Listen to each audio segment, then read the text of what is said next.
माने welcome two movie शूवी करते हैं आपस में पॉजिटिव सा नमस्कार और बात करते हैं एक बड़ी खौफनाक सी मूवी की जिसका नाम है इमेजिनरी। अब ये खौफनाक क्यों है? क्या ये ऐसा हॉरर है जो आपके ऊपर हो रहा होता है इस वजह से आप डर जाते हैं, या फिर किसी और के ऊपर हो रहा हो लेकिन डर आप रहे हैं? थोड़ा कंफ्यूजन है, ठीक है। इस कंफ्यूजन को थोड़ी सी दूर करते हैं। देखो, हॉरर का एक डायमेंशन होता है कि वो आपके दिमाग पे कितना ज्यादा घर करता है। एक हॉरिफाइंग स्टेट ऑफ माइंड जो होता है उसको बोलते हैं हॉरर। भूत सामने खड़ा हो जाए और आपको डर ही नहीं लग रहा है क्योंकि आप भी भूत जैसा ही हो मतलब मजाक कर रहा हूँ। लेकिन अगर आपको भूत बहुत बारी दिख जाए तो बोलते हैं हाँ भूत जरा गप मारे।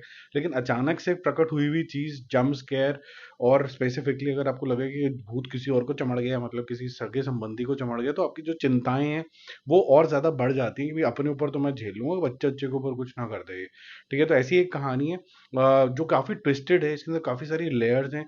रिलेशनशिप डायनामिक्स बहुत अच्छे तरीके से दिखाए गए हैं।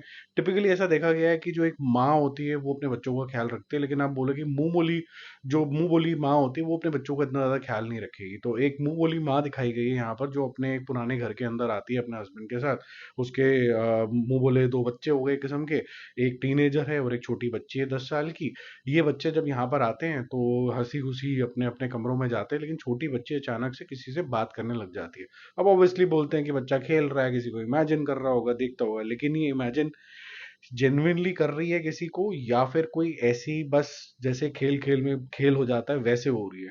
तो जैसे इस मूवी का नाम है और जैसे इसका जॉनर है हॉरर, यहाँ पर वो किसी को इमेजिन करने लग जाती है। और ऑब्वियसली इसका जो लिंकेज है इस घर से, और एक घर किसका है, उसकी माँ का है, सौतेली माँ का है। और जो सौतेली माँ का इस भूत से क्या कनेक्शन है, ये सब चीजें यहाँ पर उजागर होती हैं। कहीं ना कहीं इसके अंदर माइथोलॉजी का भी थोड़ा सा फ्लेवर डाला गया है कि इसका सिग्निफिकेंस क्या है। और एक बहुत ट्विस्टेड तरीके का भूत है यहाँ पर कि वो भूत किसको दिखता है और उसकी डिमांड क्या है। और ये जो डिमांड है ये जो है ये सारा स्केयर क्रिएट करती है। बिकॉज जब आप किसी से बात कर रहे हैं और वो माँ बाप जो है, माँ स्पेसिफिकली, क्योंकि बाप तो चला गया कहीं और, वो देखती है कि मेरे बच्चा जो है वो ऐसे इमेजिन कर रहा है, और इमेजिन करने के बाद भूत उससे क्या कुछ करा रहा है। और कभी कभी तो काफी खौफनाक चीजें कराता है जिससे लाइफ एंड डेथ का मामला हो जाता है। तो आपको स्केयर और ज्यादा बढ़ जाता है। अब आप भूत को देख के पहले डरेंगे या फिर कुछ ऐसी चीजें निकालेंगे कि भैया ये भूत भाई साहब को भगाया जाए। ये सारी मूवी इसके ऊपर है। ब्लम हाउस बहुत सारी मूवीज बनाता है जो थोड़ी स्कैरी होती है।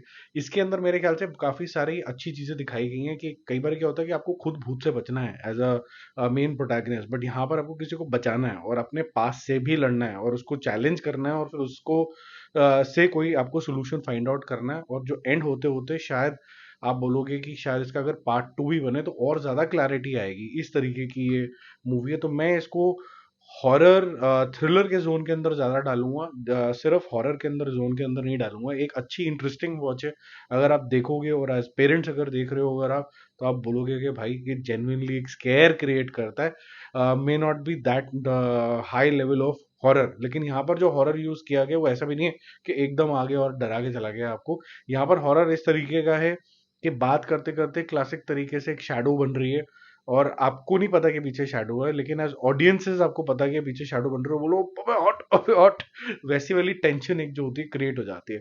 तो मैं इसको अच्छा स्कोर करूंगा। I think this movie deserves 3.5 stars out of 5। Netflix पे जाके देख लेना। I think it is worth your time. बाकी हम जल्दी मिलेंगे और रिव्यूज और अपडेट्स के साथ। Stay connected. Bye bye.